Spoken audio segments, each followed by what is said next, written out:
thought like if I did an All American, it would all be for nothing. But I'm sort of coming to terms with that's not true. I still I'm still a good wrestler. I'm still a really, really good Yeah, yeah, wrestler. That's yeah. uh, which was for a little bit there after the tournament, I was like, man, like what it felt like the doubt voice was winning a little bit, but Sure. I'm you know I'm still I've still grown so much. I'm still very happy with who I've become. James Conway was a three-time place winner and state champ for Loyola Blakefield in Maryland. James went to Franklin and Marshall in Lancaster, Pennsylvania, where he became a two-time national qualifier.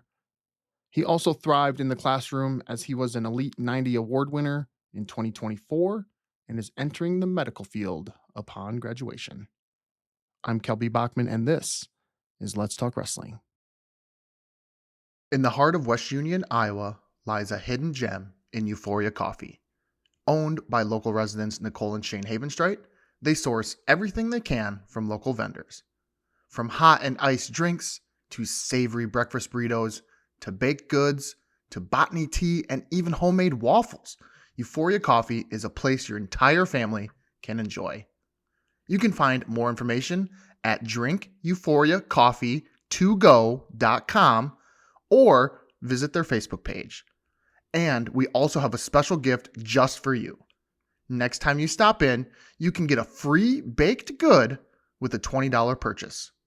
Just mention the Let's Talk Wrestling podcast. Euphoria Coffee. Our purpose is deeper than coffee. How are you? I'm good. How are you? I'm good. What are you up to?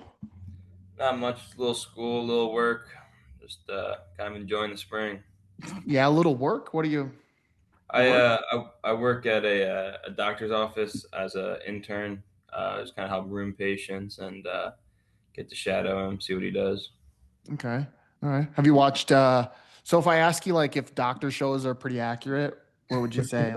Like Chicago Med or Grey's Anatomy? I mean, is that what it looks like in the hospital or is that just kind of an Uh, exaggeration? oh no, this is just like a private practice office. So the hospital's probably a little bit more chaotic, a little bit more complicated. But from what I have heard, they say that the pit, that hospital show, is The kind of the the best pit. one. Yeah. Okay. What about St. Dennis Medical? Is that one pretty? You heard Oh no, about I've that never heard one? of that No? one. Okay. That one's supposed to be more of like a comedy, kind of more of a comedy hospital show, but okay. The Pit. Okay, so if I want to know what it's like to be um, a doctor, just watch The Pit. Okay. I guess. Yeah. What about House? House pretty accurate? I don't know. Yeah, sure. Yeah. Where did this Maybe they stretch a few things in that one. yeah, where did this maybe love, if you want to call it, for, that sort of work start, you know? Like health. Yeah, is that kind of what because Yeah. you're what, a biology or biochemistry and molecular biology major? Like, Yeah, biochemistry. Yeah. yeah, where did that sort of Uh, passion come from? well, definitely from my parents. My parents both work in the health professions, and kind of just growing up, I was always thought wanted to be a biology major, and kind of working in science, and then Mhm. as I got to college and school, I took some chemistry classes, and then my chemistry classes were a little bit more fun than the bio classes. So I thought I'll just do biochemistry instead, and I had a lot of fun, and I really loved my Mhm. biochemistry classes. And then after my freshman year of college, I got to intern and shadow the same doctor I work for now. Nice. He was yeah he it was he's a big supporter of our team at F&M. Yeah. He's an old alumni, and he helps a lot of our guys out, gives them internships and jobs, and lets them shadow him. Nice. So he kind of let me shadow him. I saw what he did, and I loved it. So that kind of set me on Mhm. the healthcare, become a doctor path, and it's been Yeah. phenomenal. And what do your parents do then if they're involved in the healthcare side of things? Yeah, my mom is a orthopedic surgeon, Okay. and she works down in Baltimore. And my dad is a neurosurgeon, so and he also he doesn't work at this in the same spot, but he's also down in Baltimore. Gotcha. So, like, are you going to be a surgeon too then, or what? I hope so. Really? Everyone's really good, so I gotta put in a lot of work. But yeah, I think that's kind of where I want to go, and I think it's gonna be a fun, challenging road. Yeah. What is the road like to become a surgeon? Yep. So it's 4 years of undergrad, or Okay. or five if your red shirt. Right. But then it's 4 years of med school, and then Okay. after that, it's the residency in whichever specialty you want, which could be orthopedic surgery, it could be just general medicine, it could be whichever. But then it's Okay. that's where you kind So, of hone in your specialty. gotcha. So it's a pretty similar path then, even if you're going to be just like I don't want to say just a regular doctor, but if you're not going the surgeon route, it's still a similar path. Yep, everyone's got to go to the med school, 4 years of med school. Yeah. And did doing this in 5 years make it slightly easier that you were able to spread out your classes a little bit instead of jamming it into 4 years? Well, my redshirt year was more of a gap year where I didn't take any classes, so I did kind of cram, not cram, but like Right. I took the Okay. normal schedule of classes, and I just took off what would have been my senior year. I took off, and I volunteered, I worked, and I did all the med school applications, Hmm. and then just finished up my last year of school this year. Why did you take a gap year? Like what I'm curious what a gap year consists of. Like people take a gray shirt or they take a red shirt. But like when you say gap year, what does that mean really? Well, it was it was kind of interesting because we don't really do like red shirts here at Okay. F&M. Like you, Okay. you can red shirt, but because we don't have a grad school, Hmm. it's kind of odd to stack on more classes that you don't like need to contribute towards your major. So what a lot of people end up doing is they just either take like a gap semester or a gap year, and then picking up the following year. It just because we don't have a grad school, Yeah. it doesn't really make sense to kind of stay enrolled, take more classes, and stuff along those lines for that red shirt year. Yeah. So yeah, basically what you're kind of saying is like, okay, I'm going to be taking classes that aren't going towards any major. So like I'm just taking classes because, right? Is Yeah, that kind of like yeah, it didn't. For me, the gap year definitely seemed like the best option, just because yeah. it allowed me to have a lot of freedom in my schedule with Yeah. like being able to work and volunteer with how get more like clinical hours on my resume, Hmm. which would help for med school. So were you enrolled in school at all during that time? Like when you take a gap year, are you like not a student? Yeah, I was off the roster, off the wrestling team.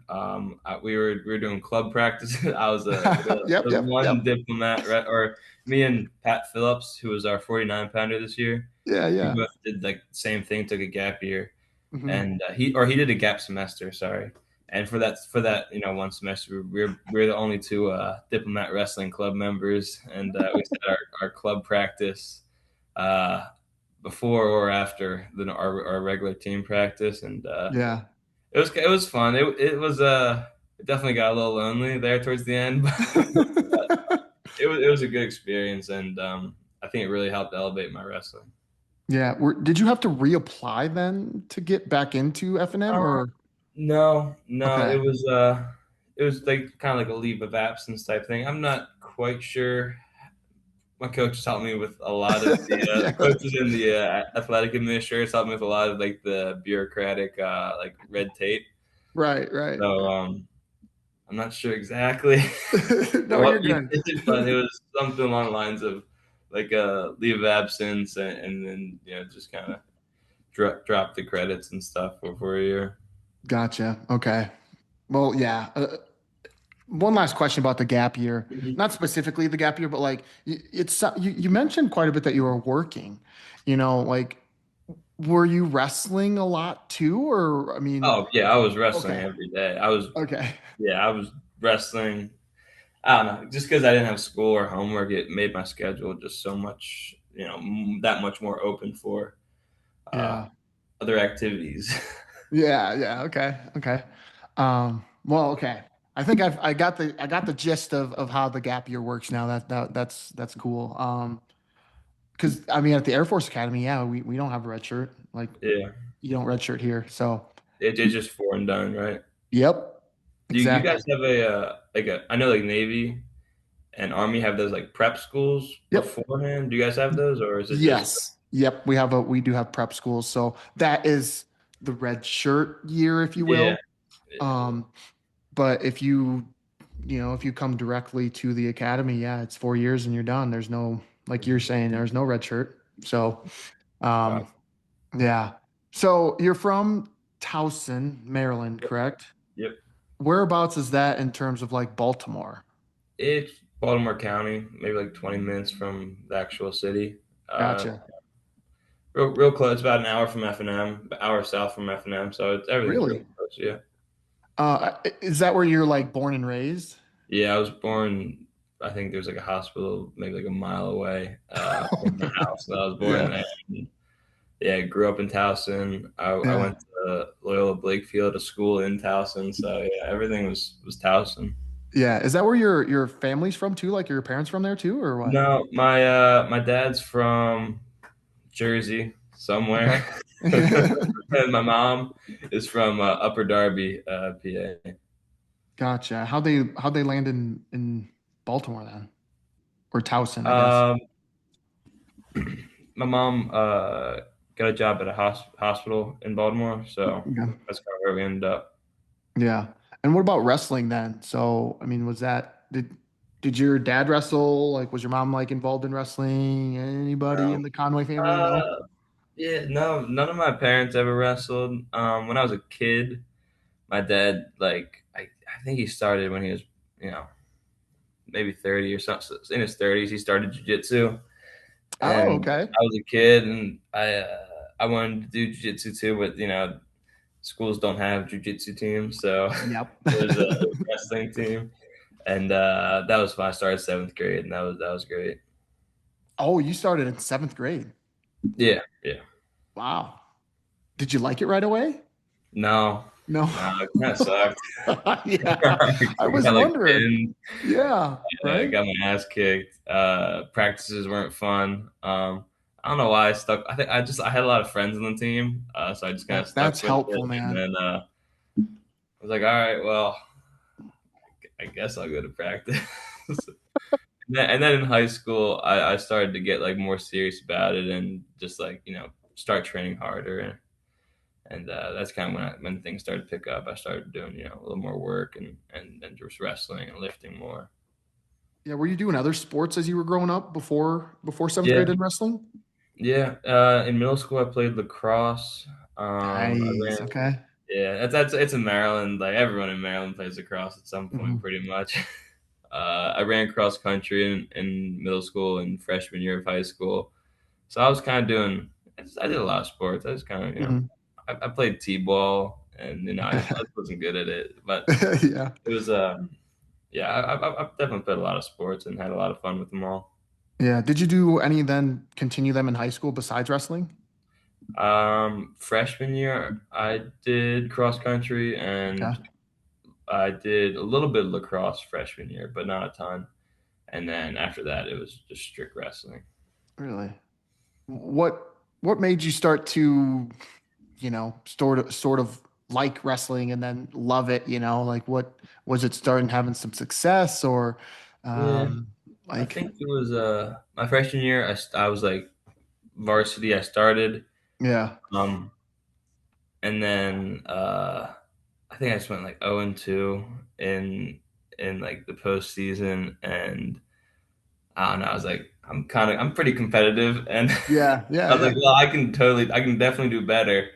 Uh, that's not how I want to, go out. I don't want to go out there and go 0-2 every time. So I'm just, Mhm. and I worked a lot in the off season, and just kind of chipped away at it. I think just kept showing up to practice. I went to a bunch of practices, lifted a ton. It was Hmm. it was a lot of fun. I saw my friends a lot just because they were there too. So it was a good time. Yeah. What club were you running to? Oh, kind of everywhere. Yeah. Um, I never went to. I did. So it was called Ground Control Wrestling. Wrestling Club, I think, Hmm. with Kramer Whitelaw. He went to George Mason for a little bit. He was a great coach. Hmm. I went to Steve Fittery's Fitz Academy on Sundays at Hereford, uh, and that was fun. He's awesome. He's a very nice guy, and Hmm. taught me a lot. I went to the McDonough Mat Club, where Dom Solis, like the McDonough wrestling team from Maryland, they had a lot of guys go D1, and they had a Yeah. couple guys at Maryland. And I just remember Dom Solis rolling with me a few times, and just being a nice guy to help me out. He was Yeah. he was older than me in high school. He was a grade above me, but Yeah. we're now the same grade, so that was fun. Yeah. And he was always very nice. There's definitely more. Hmm. My high school had a club that ran like twice a week, so it was just kind of bounced around everywhere, every practice I could get to. Yeah.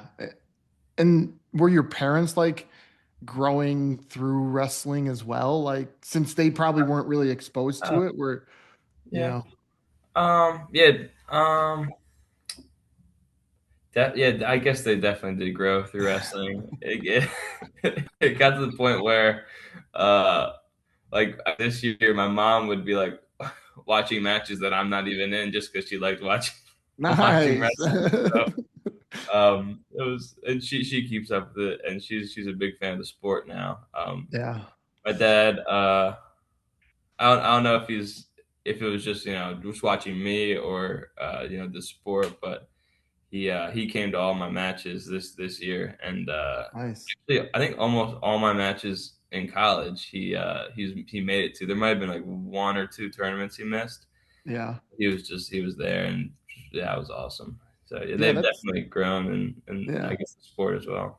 That's pretty impressive, especially with the type of job he has, both your parents, to be able to make time to still go and support. I mean, Yeah, that probably um, wasn't easy at times. yeah, no, I'm very very grateful. And I remember going 0-2 at some tournaments in college or at some like little dual meets in college and just being completely devastated that my dad came and I went and wrestled and I didn't like score a point. I was like, oh my god. Yeah. Yeah. But he was just like just it's all right. Just want Yeah. to see you go out there and do what you enjoy. So Yeah. there's definitely moments I look back and I was like, damn, like I Yeah. wish I, Yeah. I wish I would have won those. Yeah. You came and watched me wrestle like that. Wow, I'm sorry. Yeah, Like, yeah. Wow, you must love me. when did you start to find a little bit of success and like, also then believe that you were starting to get pretty good at wrestling? I guess I guess probably junior year or whatever, like the 2023, 2024 year. I think. Yeah. Um, I I don't remember. I think I just ended up getting ranked somehow. I had a couple like wins over returning national qualifiers that I had never heard of. Like I just went like I didn't really like I knew the top names. I knew like top 10 names, top 15 Right. names. I just went out and wrestled and I it might have been at the Southeast Open. I don't know. But anyway, I ended up getting ranked somewhere in like the top 30. And I was like, all right, well, top 30 is pretty cool. And then it was just Yeah. like our November schedule is kind of I don't want to say intense, but we hit the most like we go to Southeast, we go to Journeyman, we go to Keystone, Midland / Cliff Keen, and So that first bit of the season is intense, and you're hitting good guys back to back. So I just kind of end up wrestling a lot of good guys back to back to back, and I pulled out a few wins that year. And I was like, all right, well, I can beat some of these good kids, so why not try and beat the next level and the next level? So it was probably around that time, and then over my red shirt year, me and I've wrestled Isaac Dean a lot, but I wrestled him over my red shirt year, just in the very first tournament of the season, and uh, and then he went on to do really really well and be really ranked really high. And I was like, well, I think I can do that too. I can beat those next level guys too. And then it was just kind of honing the skill set and the mindset to then go and treat every match the same and treat those top 10 matches like they're the top 20 matches, those top 20 matches like they're, just anyone in front of you, you're going to treat the same. So I think it was probably just a combination of having some success my junior year, hitting some top ranked guys and being close and competitive with my redshirt year, and then coming into this year, I was like, all right, well, we'll see what happens. I think I'm pretty good. I'll go out there and wrestle anyone as tough as I can. We'll see what happens. So that's kind of I think the progression of it. Yeah. Since you weren't like heavily ingrained in the sport of wrestling, like what were your expectations as you were kind of going through high school? I mean, you found yourself on the podium as a sophomore. I mean, was that a surprise to you, or is that a goal expectation that you were going to place, or were you just sort of looking Um, to get better because you were a little naive, if that makes sense? I don't know. I never. That's that. I don't know what I expected. I just like I've said before. I'm really competitive and I don't really like to lose. So it's like every match I go into, I'm like, well, I'm gonna do my best to win because I Yeah, don't like losing. Uh, so I don't know if I ever had like grand expectations of in high school. It was just like I'm gonna try to win every match. of So course. Yeah, and then yeah. eventually that carried like just carried through. And I don't know, what did I come? I think I came like fifth, fourth, what, third, something along those lines. Uh, my sophomore year. Hmm. And then it just I feel like I just like chip away at things, just keep showing up, keep going to tournaments, and you get a little better, a little better, a little better. Yeah. I guess my junior year I did have a goal of winning states, and I wrote that goal down specifically. Hmm. So I think by junior year I had specific goals, but until then it was just I'm just gonna try and win. Yeah. Yeah. I mean, when you're kind of new to the sport and you're just trying to get better, you don't really look at the end goal of like, like in wrestling, I just want to get better and I just want to win this match. You're not actually you're still a little new and green to the sport. You don't actually see like winning a state title as maybe even an achievable goal at that Yeah, point because you're yeah, you're still figuring things out. definitely, definitely. So, Yeah, that's but I mean, what was your high school team like? Were like it sounds like you went around and wrestled at a lot of different clubs. Did you wrestle on the same high school team as a lot of as some of these other kids or as like my high school teammates. yeah. They were they did. I don't think a lot of them went to as many clubs as I did. I was kind of an anomaly in how Yeah. far I went and everything. But they showed up to school and wrestled all summer. And Yeah. I have to shout out the A bars, my first practice partners. Yeah. Yeah, it was there's three brothers, but I was on the team with two of them, Josh and Jeremiah. And yeah, they well, Josh honestly like kicked my ass when I was a freshman, like murdered me. Yeah. Was he a lot was he older than you or bigger or just Yeah, he was he was he just was better? well, he was a weight class below, but he was a year older. Oh.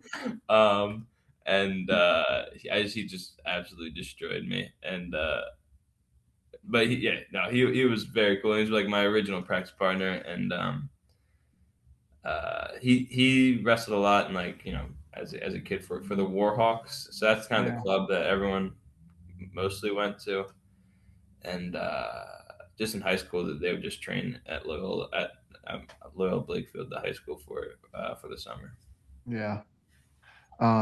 Did there come a time when like you sort of surpassed because of all the work that you were putting in that you kind of surpassed some of those guys that were ahead of you, when you were younger, kind of growing up? Like you just mentioned, you say A-Bar, Yeah, the A-Bar brothers, like AYBAR. Yeah, yeah, those guys. They're I guess yeah. As I got bigger and stronger, and I think I was what 170 or 180 my junior and senior years.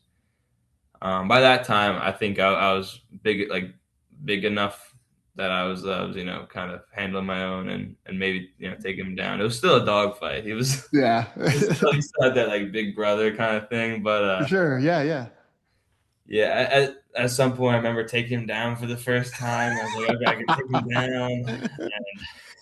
Yeah, yeah, it was a journey, and I just remember like the little landmarks where it's like, okay, I took him down for this first time. Okay, I rid him out for this first time.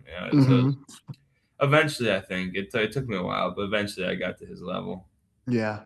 Um, then when your senior year, you won a state title. You won your state title. I mean, was that a pretty significant moment then? I mean, at least at that point in your Oh life, I mean, it yeah, that had at to be that pretty moment, sweet. I felt that was like the craziest achievement I could ever think of. I was like, nothing is gonna surpass this. This is crazy. Yeah. And then like I feel like that's just high school, and then like I feel like winning my first college match equaled that feeling. Really? So I was like, all right, well, that's that clearly there's another level, and it's a lot more fun when you get to higher level competition. Yeah. When did you start realizing that maybe you were going to start doing this wrestling thing at the next level? Oh man,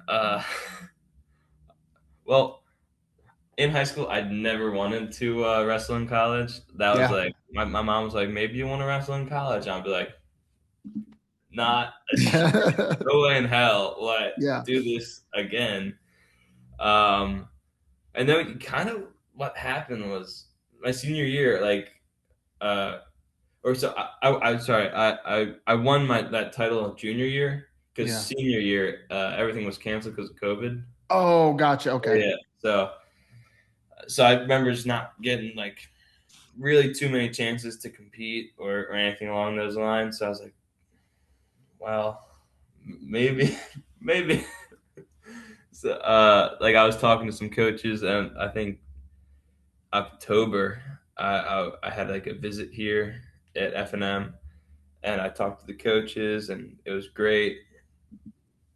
And I was like, all right, well, I did really enjoy talking to the coach and meeting, some of the guys on the team. Maybe, maybe I'll say yes, and we'll try it out. We'll go up there in the summer and wrestle and see how it is. So I was like, all right, we'll just dip our toes in the water. And then, like, my first week of practices over the summer, I remember just getting murdered again by everybody. And Yeah.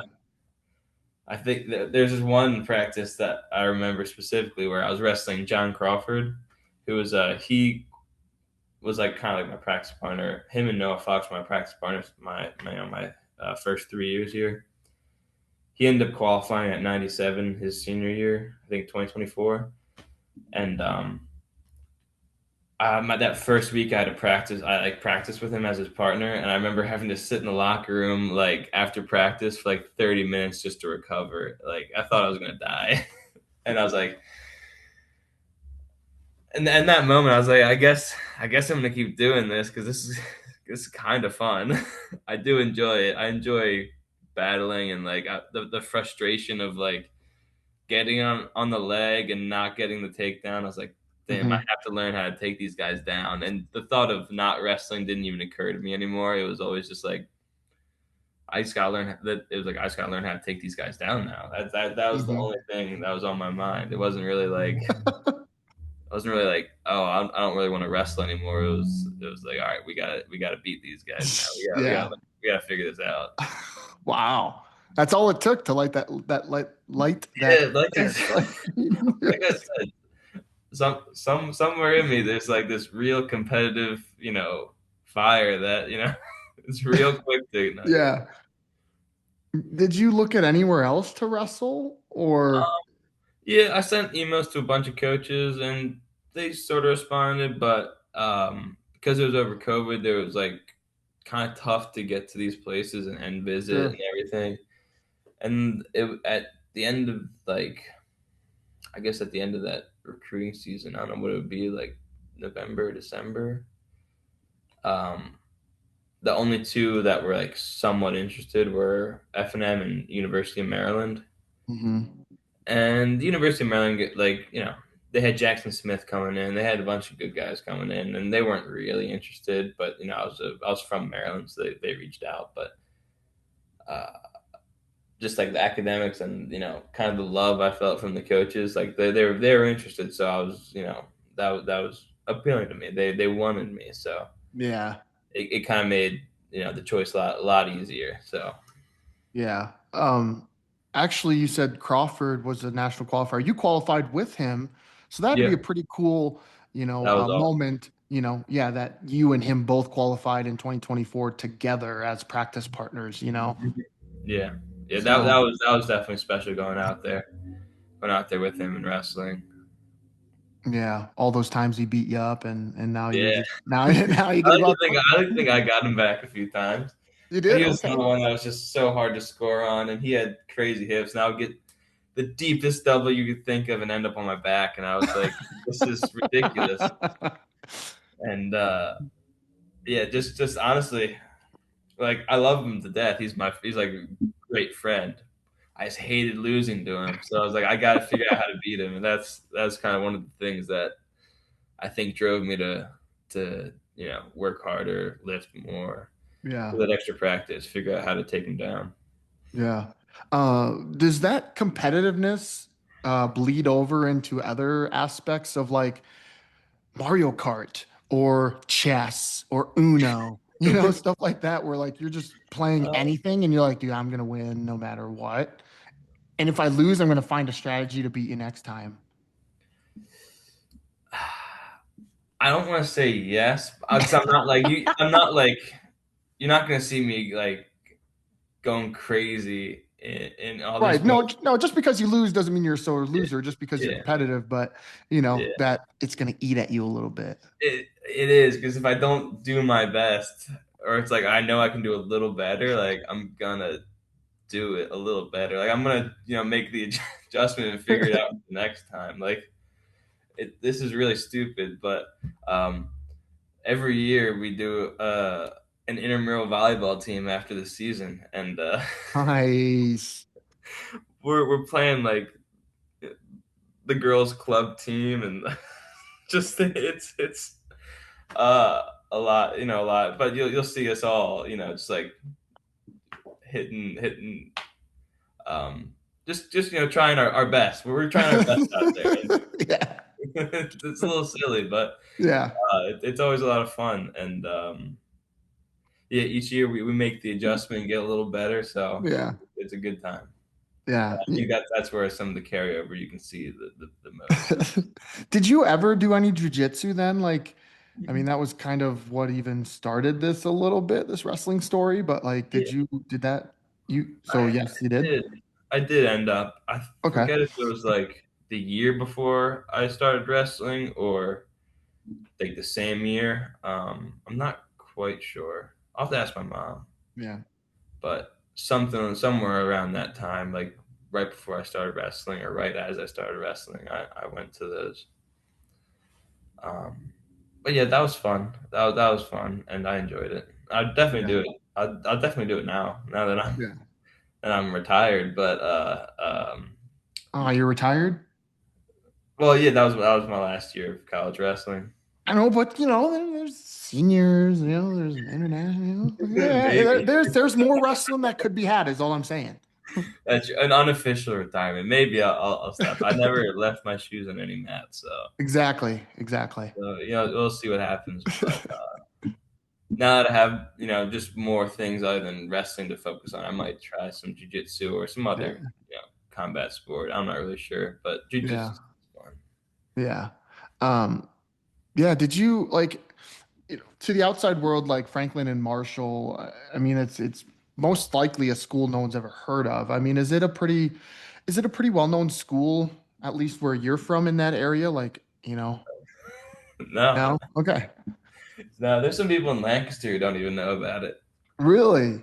That just stretches. Like maybe like one Amish person doesn't know about it, but yeah, it's for the most part. If you're in the general area, you know about it. You might like know someone who's gone there. But outside of that, people have never really heard of it. Hmm. I heard about it because, well, one, my high school coach went here, Okay. uh, and two, at national preps, my junior year, I ended up losing to Caden Rogers, our head coach's son, twice. So, Oh, no way. so that's kind of how we I like sort of found out about it and got in contact with him. So that was fun. That was not at the moment. I was like a little embarrassed, but Yeah. looking back, it's like super fun. It's like funny. So When you were going there on your recruit, like, did you realize that it was his son at the time? I Or like, did you show up and be like, "Hey, are are you that kid's dad that beat me?" What like I think I knew before I even Okay. sent an email to him. I remember. I remember. I forget. I think my mom figured it out before I did. Really? She's like, "Is this the same guy?" Or my mom or dad figured it out. I was like, "It might be." So yeah, it was kind of fun. But he's a really good friend of mine. We trained together, and he goes to Lehigh, and he's a really good wrestler. So Yeah. um, yeah, I definitely I definitely still practice with him. That's he's always fun. Yeah. Yeah. Was it academically difficult to get into a school like Franklin and Marshall? Yeah, I would say it's pretty challenging. Hmm. I had to commit early decision to here to get Yeah. in. That's what a lot of the recruited athletes have to do is just kind of commit early decision just because it helps the admissions and the coaches get you in. For the most part, I think it's once you're in, I think it's probably harder to get in and stay in, but and succeed because everyone That wants you makes to sense. succeed. So Yeah. once you're here, it's not bad, but it was I think it's definitely tough to get in. Yeah. Was it difficult? Like when did you declare biochemistry as your major? Like were you a biochem and a molecular biology major or just a biochem? That's well the it's like I know it sounds like two different majors, but the major name it's one major. It's Okay. biochemistry and molecular biology. So Okay. it sounds like I'm doing a lot, but it's really just one major, and Yeah. they kind of just throw classes from chemistry, biology Yeah. in there together. Well, my major in college, so like I was a double major, but one of my majors was sports media and communication. So like I can see how, yeah, that sounds like two separate majors. No, that's just Yeah, one major. It's just a long, yeah. long title. But like did you know biochem, like that major was going to be something you were going to do right away? No, I don't think so. Because I went in think so at Franklin and Marshall, you declare your major at the end of your sophomore year. Okay. Yeah. So you can go in with an idea, and you can take the classes that you think you're going to be Mhm. that coincide with the major you want. But you don't have to really decide until the end of your sophomore year when you're like pretty Yeah. much halfway through. Yeah. Um, so I thought I was going to be a biology major, but I ended up liking chemistry more. So Yeah. just Was it difficult to balance that school load, being a little bit more academic, like an academically strenuous school, and now you're taking biochemistry and molecular biology as your major, and you're a Division I wrestler. Like, That just seems like that could have been a challenging combination.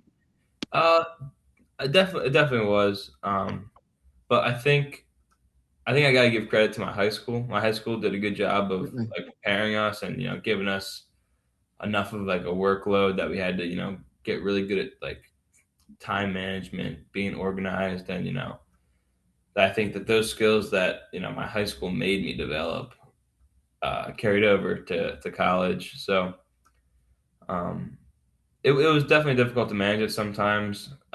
With when you had like tests or papers coming up, I'd have to be like really, really focused and locked in, Yeah. and like it'd be like, all right, well, I'm gonna have to, I can't, watch a movie this week. So, oh no, I gotta do all this stuff. So, Hmm. it was if I was just like disciplined, like if I was like disciplined, like wrestling with like if I was disciplined with school, like I was wrestling, Hmm. things would generally work out, and I'd get all my work done, and it would be decent enough work. Yeah. Was there like were other guys on the team taking similar um um majors? Were they in similar majors like that? Or were Oh you yeah. kind of the outlier where you were kind of having to study a lot more because of the major you were in compared to maybe some of your other Yeah. No, teammates? all of the guys on the team. I feel like the team is split between like chemist or like pre med, business, and there's one more. I feel like we have like some government majors. I'm not sure.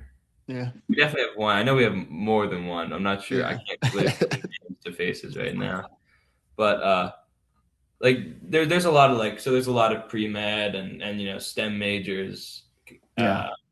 uh, on the team, and they have to do just as much work, and they're studying just as much, doing just as much homework. So I had a lot of good role models to follow in that regard. I'm gonna shout out Noah Fox again. Uh, Hmm. he was a very studious. He was a good wrestler, and he was super smart. And like I just remember going to the library with him a bunch because he was my roommate a few years ago. So Yeah. we kind of just had very similar wrestling schedules and like class workload schedules.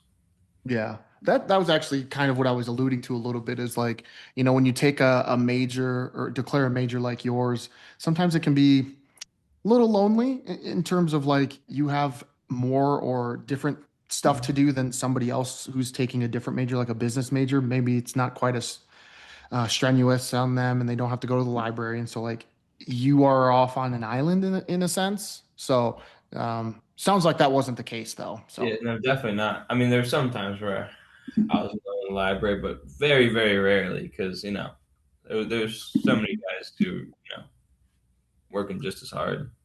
yeah. When you got to F&M, you know, did you feel at times like maybe what am I doing? I'm overmatched. I may have thought I could do this Division 1 wrestling thing, but maybe I'm not cut out for it. Like with that learning curve can come, negative thoughts, and doubt. So I don't know if you battled that at all. I don't know. Looking back, I feel like I was always confident. I never had any doubts. No, hey, that's great. Yeah. Some people are Well, like I that, just I probably forgot all of the times where I was like, "God damn it! I don't know if this is like this. I don't know if this is working." Yeah. Um, I don't know. I definitely did. I mean, I definitely had some like tough losses that I was like, thought I was better than that guy. Maybe it's like maybe I'm just not good. So yeah, there's definitely been bouts where like some like Yeah. losses would just like rock my world, and I'd be like, I've been losing to this guy forever. Maybe I'll get him. Like, will I ever get him back? So there definitely were doubts, but I feel like the drive to then beat them the next time overshadowed the doubts. So Yeah. um, they're there, and the voice is always there. Maybe are you actually good? Do Yeah. you actually belong here? And then at some point, you have enough evidence, amassed that you're like, I am good. Like I am good. I know how to wrestle. I belong here, and you can shut that voice up and just say, look, like I've got the confidence, I've got the skills. So the voice Yeah. is always there. Just how much attention you give it. Yeah, that's awesome that you said that you kind of always had the confidence. Did you have to practice? I know it kind of sounds silly, but like practice being confident or telling yourself positive thoughts, or did that just sort of come naturally to you? Because I think that's kind of an underrated part of athletics is just having that positive mindset and that positive talk. Like, I am good enough. I'm good. I'm gonna beat this guy, or and Yeah, just believing it. yeah. I Mindset training was definitely something we did a lot of, especially starting my junior year. We did a lot of like mindfulness stuff, like little bit like kind of like meditation stuff, where you just kind Yeah. of being present, being aware, noticing emotions as they come in, and kind of the physical reactions to each emotion. Like if like you're stressed, do you feel like something in your stomach? Do you feel your heart race? And we did that, and that helped a lot. And then over my redshirt year, I kind of we did some like visualization stuff, Oh, there you go. Yeah. and what really resonated with me is kind of I feel like I talked about this a little bit once before, but like what you say to yourself and manifesting stuff, like the words you speak and tell yourself are very, very powerful. Yeah. And if you say it to yourself enough, you'll believe it. So I started, writing, these little process goals down. Like I'm not afraid to lose. I can take down anybody. Like I can get to my shots. I can, I'm good enough. And eventually, I just start to believe it. And you walk in there and you have some more confidence in the match. And I definitely think that being conscious and mindful of what you're telling yourself, and like kind of the energy you put out there and intake, definitely plays a huge role in building the confidence you have in matches and kind of your attitude as you practice and as you compete.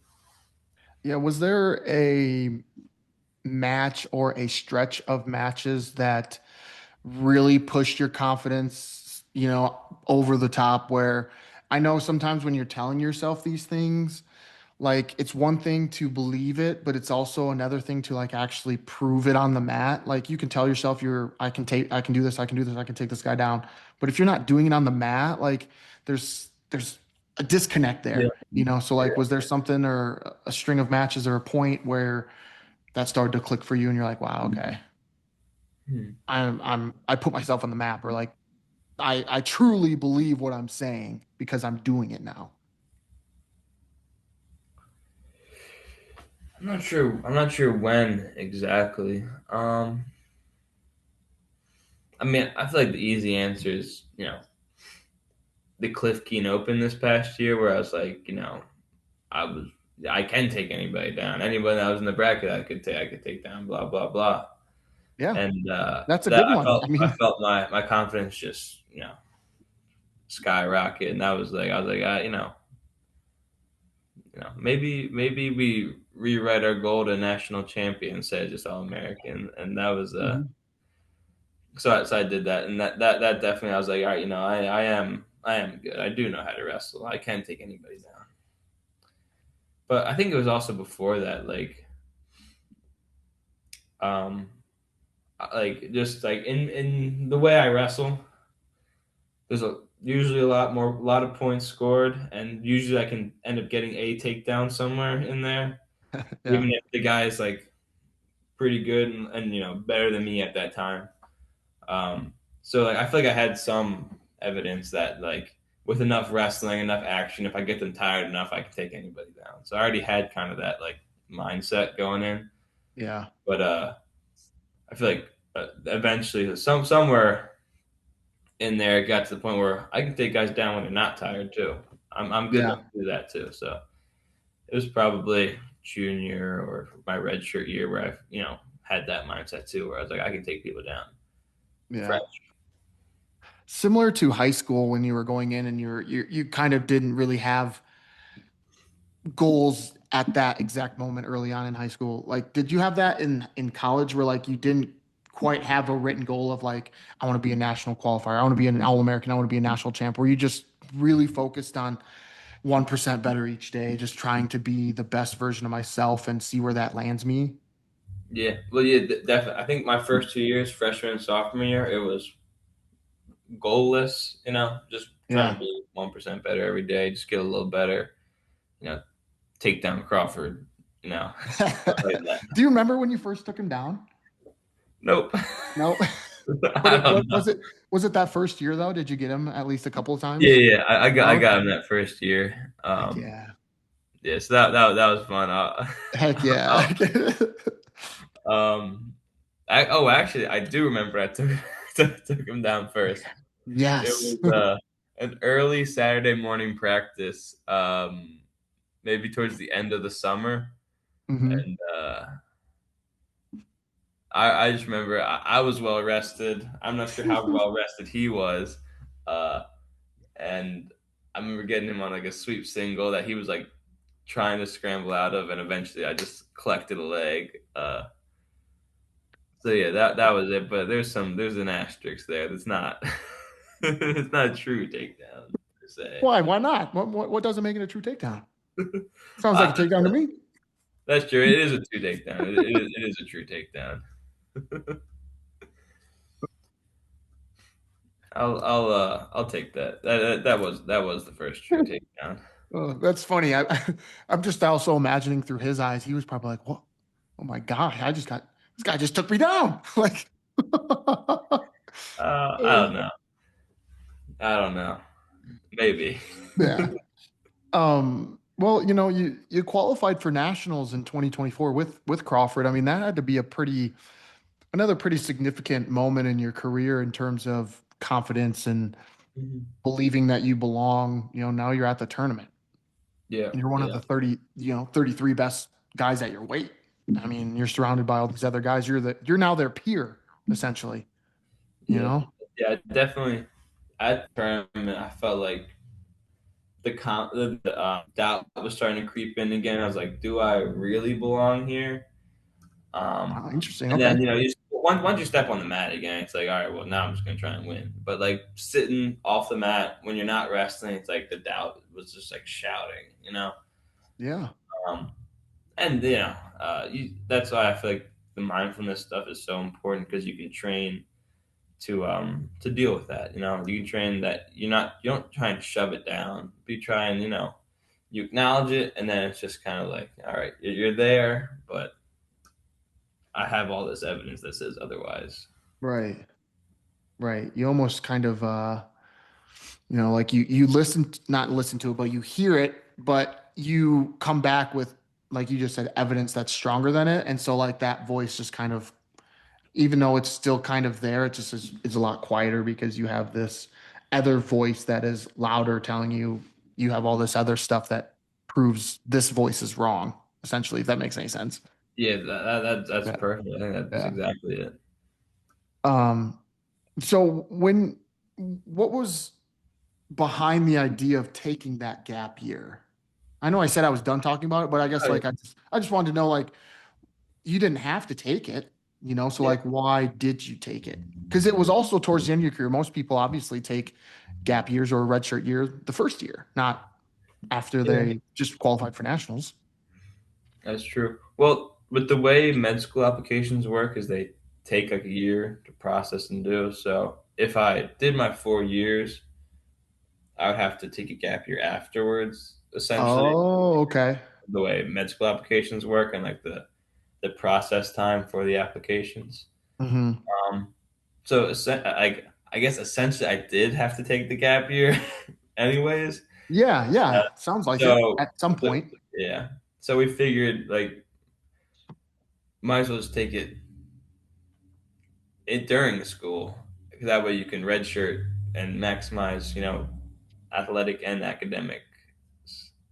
Yeah, yeah, So it made sense. I think it worked out really well, and I was really happy with how it went. So yeah. Pretty much, you took a year off, and I mean, you essentially redshirted. yeah, Not essentially. It's different. It's not a redshirt, but what you did was similar to a red shirt in that you weren't competing, you were just practicing and getting better, and you could really focus on that, and also your your internships or your medical rounds or whatever.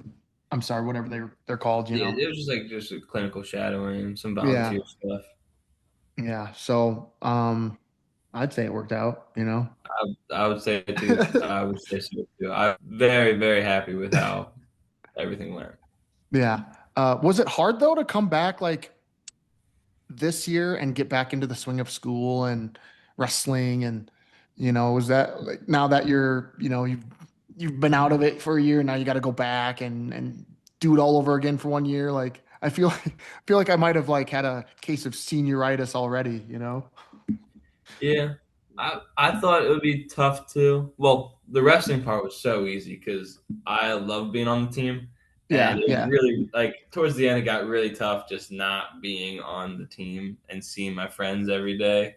yeah, Like see your friends every day at practice. At 4:30 rolls around, we're shooting the shit and we're goofing off and everything. And I was I was on the club team where it was just me and you know uh, one coach or one other guy, and I was really missing out on the team factor.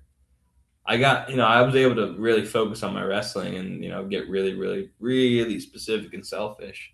hmm But so it was so easy to get back on the team, like be back on the team, be back with the guys, compete with them. That yeah. was like the greatest thing ever.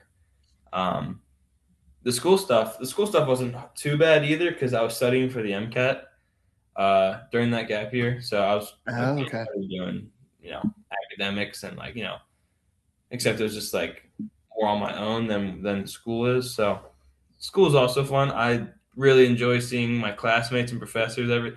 I don't know. I Yeah, hey, you it was love you all love where you're at. pretty Yeah, easy to get back in the swing of things. I love school and I love seeing my classmates and teammates and everything. So that atmosphere and community I was definitely lacking, and I had yeah. it again, and it made everything so much smoother and easier. Makes sense. Makes sense. I mean, it also, I guess, like I said, like what I'm hearing is like you just love where you're at. You love Yeah, the team, you love your school professors. Like it just seems like the perfect fit for you. And so, like, yeah, yeah, jumping back into something that you already truly appreciate and truly love is easy. You know. yeah, So definitely. Yeah, that's perfect. yeah. At times, was it difficult to? And I mean this. I'm going to try to say this as respectfully as possible. Okay. You were ranked really high. You were the best on your team. Was it hard at times to be pushed in the practice room when you were where you were and maybe some of the guys around your weight maybe weren't quite where you were at wrestling Yeah, wise? we figured out some workarounds to it by getting me really really tired. um, Yeah. and and I've got to give it to all my teammates. They know how to push me. They know how to shut down my offense. They know how to what frustrates me. So Yeah. they know so that they did end up pushing me and making me work. My coaches too. I wrestled with uh, our assistant coach Steve Borgia a lot, and he uh, he knows exactly what I'm going to do right before I even do it. So it's really hard to take him down. And then we had another coach, Stephen Lawasu, who also worked with me a lot and could frustrate me in ways. Plus, um, we're really close to Alvernia, and Chance Marsteller wrestles out of there. So Gotcha. Okay. Yeah. he whooped my ass every now and then. And yeah, he actually he spent a lot of time and worked with me this past year in between his shoulder surgery. So Yeah. I definitely have to thank him for that and shout him out there for Yeah. Golden Wolf RTC. I noticed that your senior night was like in November. It was like you had other duels, but your senior night Yeah, was like the first duel.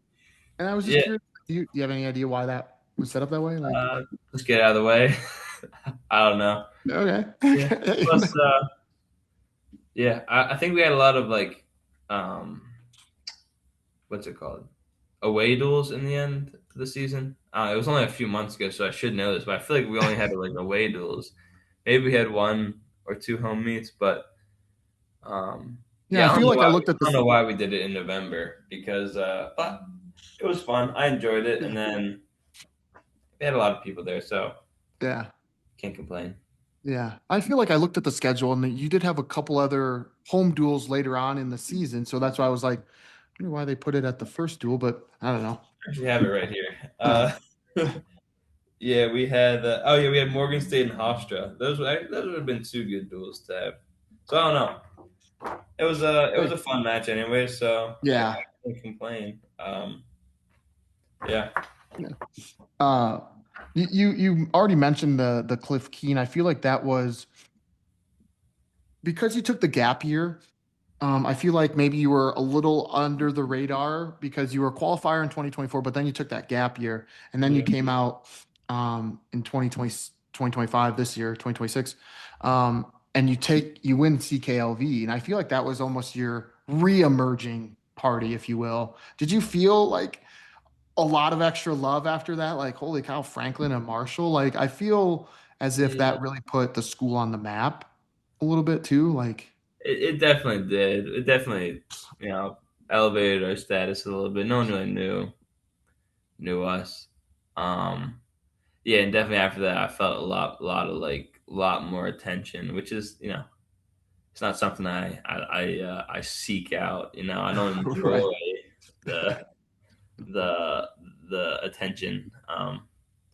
But you gotta weigh it. This is something I got to put up with because you know the school needs the attention. We don't get a Sure. lot of uh, the spotlight a lot. So I'll go do it for the coaches and for the team. So I don't mind it, but it Yeah. was definitely something where suddenly there's all this media and stuff coming out. It's like, wow, that's something I've never encountered before. So Yeah. yeah, it was definitely seemed like a reemergence where people I just kind of like sprout on the mat out onto the map. Yeah. Yeah. I mean, to be honest, yeah, I didn't know until I came here at the Air Force Academy. Like, I was talking to Coach Barber about the schedule, and he's like, we go wrestle at the David Lehman F&M Open. And I'm like, where? And so then I had to do a little bit of research, like, oh, okay, F&M Open, and we duel Franklin and Marshall. So like, yeah, Mhm. there was a learning curve for me too. But was there like a sense of pride also behind that as well? Like, Yeah, yeah, definitely. I'm going out there. I come from this small school that no one's ever heard of, and I'm beating big names and from big schools. Um, I definitely felt I was like, yeah, like we can do it too. It looks a little yeah, different, but we can do it too. We can get just as good as all yeah, these big name recruits and big name schools. yeah. Did the team kind of feel that too a little bit? Did they kind of feed off of that? I know it was kind of like your victory at Cliff Keen, but like, did the team sort of feel that love and support that like, oh, Franklin and Marshall and James Conway and like, hey, I'm a part of that. I'm a part of this too. Did you get a sense that they felt I think that so. too? I definitely think so because they're always so supportive, and when one person wins on this team, it's everyone's there on Matt's side in the corner, just cheering them on because it's a very very close knit team. So I think one person's success really just elevates the whole team. Yeah. Yeah. What kind of I'm a little curious here now for a little plug on Franklin and Marshall. Like, what kind of campus is it? It's in Lancaster, Pennsylvania, but like, what kind of school is it? Kind of just give me a little bit of a rundown, if you can, of Franklin and Marshall, recruiting pitch, if you will. Like, Yeah, you know, it's all right. I'll do my best. I'm not usually the one to go on like the recruiting tours with yeah, people. yeah, I'll go to dinner, but I won't yeah, really. It's this. So we're in Lancaster City, and Lancaster City is kind of this, recently, you know, it's kind of grown a little bit. So it's Yeah. a very vibrant little city with a lot of good food, a lot of good like little like art spots and everything. So um, and we're kind of just right there, kind of on the edge of it. We're about 1.5 city blocks of campus. Beautiful campus. We got some really old buildings that are really nice. We got a couple of beautiful green spaces on campus where it's a lot of students in the early fall and spring Hmm. just kind of hang out and get together.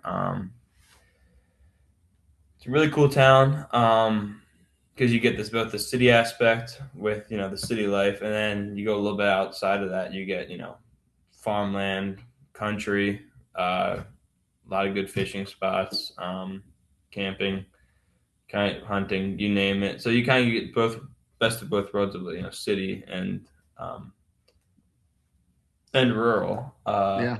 The school itself is nice. With academics, and the professors are all very good and work with you to achieve your goals and help you succeed. Um, that's kind of my That's recruiting great. pitch. That was That's great. all I That was got there. great.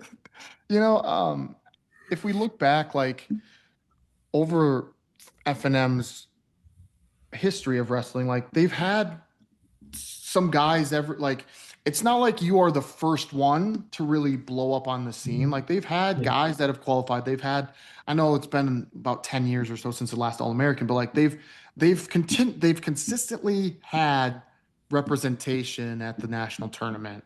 You know, a couple of for the most guys for the most part. Yeah. So I mean, um the wrestling there is okay. Like it's not like this is you're not a one-off, I guess is what I'm yeah, saying. It's not yeah, like so, if people discover Franklin and Marshall, like, hey, give them I guess I'll put in the recruiting plug, give them a chance because like it's not like James Conway's the one and only. Like there have been some people before you that have yeah, done pretty yeah, well too. So, you know, yeah, yeah. The coaches do a really good job of developing everyone. It's not like a team where it's like only a few people get attention. Everyone gets attention, and it's kind of I don't know.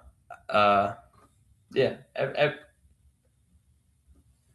I'm not sure where I'm going with this, but I feel like you go to Franklin Marshall and you can succeed in wrestling. Like it's not like right, you don't have to be like insanely lucky to right. succeed. If you look at our guys, um we get we don't get the greatest recruits. We get some low tier recruits, and you know especially like I wasn't great coming out of high school. I wasn't like a crazy good recruit. Um, And if you look at just the work they put in and the growth of everyone on the team, Yeah. everyone gets better. It's not like you stay the same or you get worse. Everyone gets better, and they work with everyone to Yeah. do the best they can to reach their potential. Yeah. Yeah. Basically what I'm getting at is like or basically what I'm hearing you say is James Conway isn't the only one who, got better. Okay. Mhm. It's not like all of a sudden everyone stayed the same or got just maybe a little bit better. And James Conway, somehow diamond in the rough, became who he was. Like everyone has been getting better in that room to Yeah, some degree, uh, that's a perfect way to say it. Yeah, So, yeah, it sounds like kind of just a blue collar school that, we're gonna get who we can and we're gonna make them as good as we can. And that's just how we do things. Our culture is bigger than I don't want to say the results, but like if the results aren't where it's if the results aren't where we want them to be, at least we know our culture is strong. So yeah. anyway, no, that's cool. So, Did yeah. you feel a little uh what's the word I'm looking for? Not nervous, but like taken aback by kind of the spotlight in a sense of what you were, after CKLV and as you kind of continued to win. I think you won like 20 something matches in a row and you were at 184, a tough weight class. You were ranked like as, fourth or, third or fourth. I mean, were you a little taken aback by some of the social media and the press that maybe you were getting that, being at Franklin and Marshall? Um, I definitely felt it. It was definitely something new. Uh, it was definitely weird for me. Like, I just looked at it as another like a challenge, another thing I'm probably never ever gonna get in my life ever again. This attention. So I was like, all right, I'll go in there, Hey, feel hey, it. don't say that. Don't say that. You might become, a better surgeon than your parents, and who know, future, Uh, no, no, okay? no. Well, we'll see what happens, but I'm just gonna take this opportunity, feel it, and kind of like all right, feel it, and then now it's like all right, I got school and resting to do, so it's cool, but I've got things to focus on, and I kind of just it's there. It's kind of like that negative voice in your head. It's Yeah, there, you acknowledge it, but other things to worry about. yeah. You know, as the season wound down and you end up finishing, one round shy of being an All-American. I mean, was that pretty devastating? You Oh know? yeah, Yeah. yeah. That was brutal.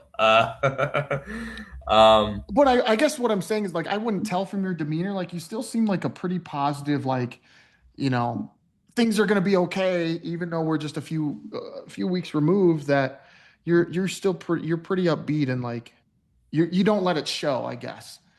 oh yeah. I mean, no, I was floored. I was actually devastated.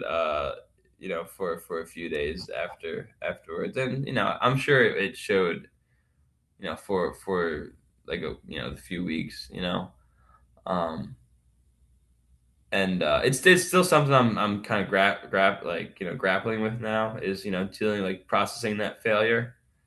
Um, but I'm more than a wrestler. I've got stuff outside that I like to do and focus on, and I've got school. I've got a girlfriend. I've got friends to hang out with, and I just there's Yeah. more to it than wrestling. It sucks. I put in a lot of work and I got really far and I got so close. Um,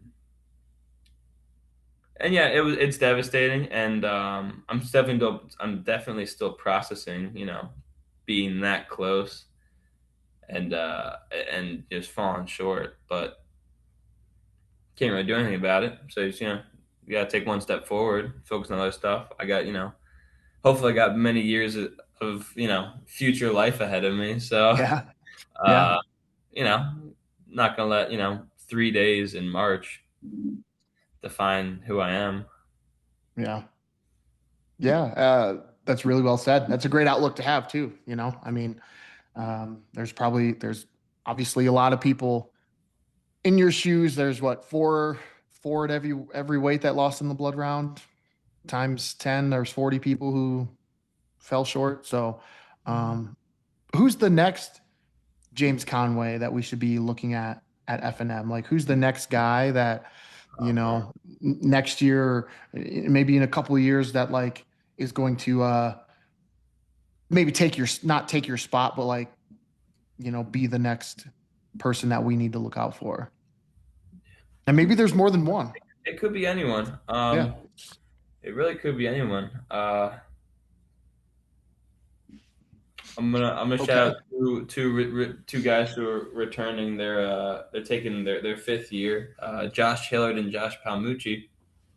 They've got just as much skill as anyone. They can put it together and they can do it. So probably them. They're 57, 65 pounders. They can Excellent. do it. Yeah.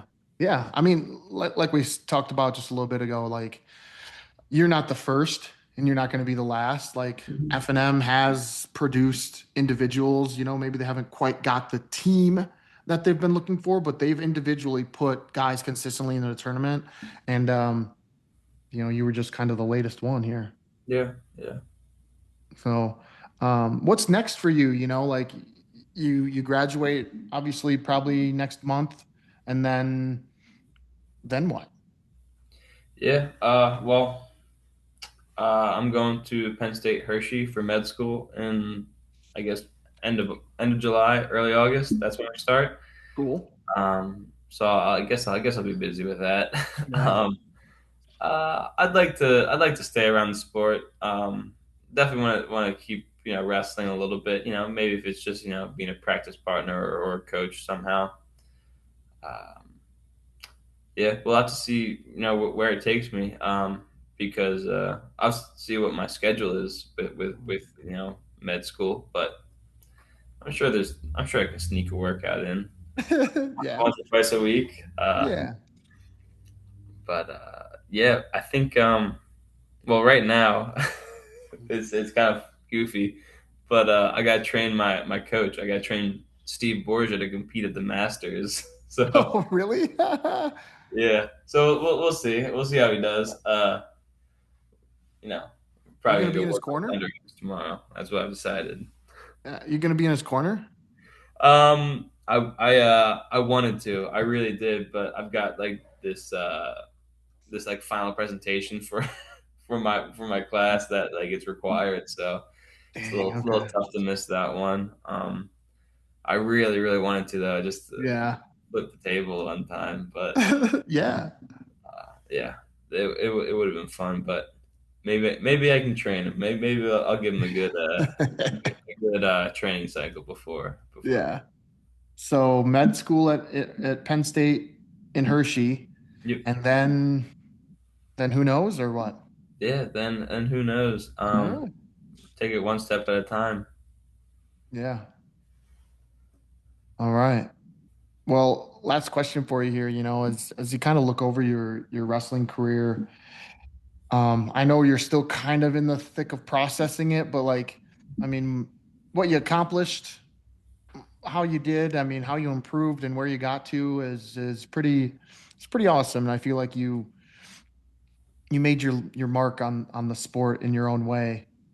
Oh, I think I people are, appreciate you that. know, yeah. So I don't know what you think about it. Like if you've given that much thought. Like I said, I know it's still fresh, so maybe not much thought, but I haven't really given that too much thought. I don't know. I'll definitely think about that a little more. I guess I don't know. I don't know. I thought like if I did an All American, it would all be for nothing. But I'm sort of coming to terms with that's not true. I still I'm still a good wrestler. I'm still a really, really good yeah, yeah, wrestler. That's yeah, uh which was for a little bit there after the tournament. I was like, man, like what it felt like the doubt voice was winning a little bit, but sure, I'm you know I'm still I've still grown so much. I'm still very happy with who I've become. yeah, So that's kind of all I've got. yeah. No, I'll just mention that like that's a pretty mature response already.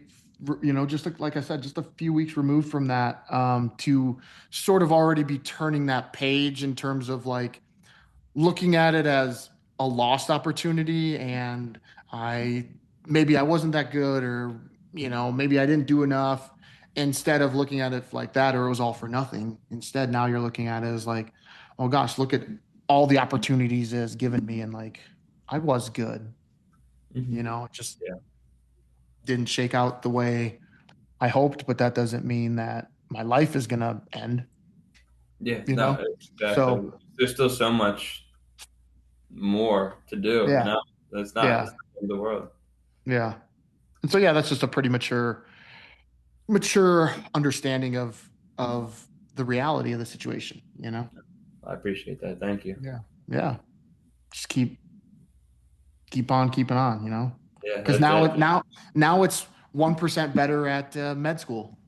Now you're exactly. med school. Now it's just like, okay, now I gotta get 1% better each day. So I'm the best. So I'm a better surgeon than my parents. Yeah, Are you gonna go into surgery? Like, I is that think so. I hope so. I hope so. I've shadowed some, yeah, and it's I think it's really cool. The intensity and the focus and um, I think just some things from wrestling will be able to carry over very Yeah. well. Any other particular, like you said, your dad's a neurosurgeon and your mom is what is your mom again? Orthopedics. Orthopedic surgeon. Yeah. Is there a route surgeon wise that you're looking at? I think I'm interested in sports medicine and working with Ooh, athletes just yeah, that'd be awesome. of my slight athletic background. So Slight, yeah. um, so I think that would be a lot of fun and a way to stay in touch with the sport as well and like a professional sense, you know. Heck So yeah. um, that's definitely something that I think I want to explore that a little bit. There you go. Yeah, that'd be cool. Did you ever sorry, last question here before I let you go. I know I probably said that, but did you ever deal with injuries as you were going through the I sport? got really lucky. Like sprained my ankle a couple times, shoulders hurt every now and then. Yeah. My knees kind of bugged me, but nothing crazy major. And there's always this stuff Yeah. that you can PT out, Yeah. you know, exercise it out, So just got lucky that Yeah. in that way. Geez. So I might be I might have I might be afraid to have been, or if you go that route and you become like an athletic trainer or sports medicine and you're working with a wrestling team, I'd probably hate to be one of your athletes, be like, oh, I sprained my ankle, get back out there. Like, you yeah. know, you Well, know. no, I definitely like I definitely had to sit some stuff out, because of, some like ankle sprains. Yeah. They always nagged me a little bit, but Yeah. um, I would be a compassionate. I would be kind and compassionate. Yeah, that's nice. Well, hey, thanks for doing this. Good luck on your, Oh yeah, your no future problem. endeavors. I think it'll be cool to follow you along as you end up, becoming Dr. Conway and um, and what comes next. But I don't Yeah, want you to, look yeah. back like, Thanks so much for reaching out. This was a lot of fun, and yeah, every chance I get, I'll shout out Franklin and Marshall heck and yeah. my coaches. So it was really a pleasure. Thank you. Yeah, of course, no problem. Like I said, we're gonna come back out there again. Air Force will for the David. I think that's kind of a staple in our schedule is Oh, the that's FNM awesome. marker. That's great. So we'll be Yeah, out there we pretty go much to every too. year. Yeah, But it's become one of the the top tournaments. I think it's become a really tough tournament. yeah, yeah, it maybe doesn't have like the power in terms of like names of like Mhm. Ohio State, Iowa, North, like Yeah, Minnesota, Penn State, but like it's a good tournament, and that's why Barbara likes to go out there. First off, it's on the East Coast, and second off, it has some good guys there that will help your RPI, and yeah, yeah, exactly. We so get like IVs. We get a couple of like the ACC stuff. So it's honestly it's a lot of fun. thanks again for listening to this episode of the Let's Talk Wrestling podcast. Special thanks to my guest, James Conway, for taking the time to sit down and chat with me. Cover art created and designed by Kristen Gill. Please feel free to rate, comment, and subscribe to this podcast. And you can also check me out on YouTube, Instagram, and my Facebook page to hear more of my content. And don't forget to check out my website at Let's Talk Wrestling Podcast.my.canva.site. And as always, be sure to tune in to hear the next guest of the Let's Talk Wrestling podcast. Take care. See you next time.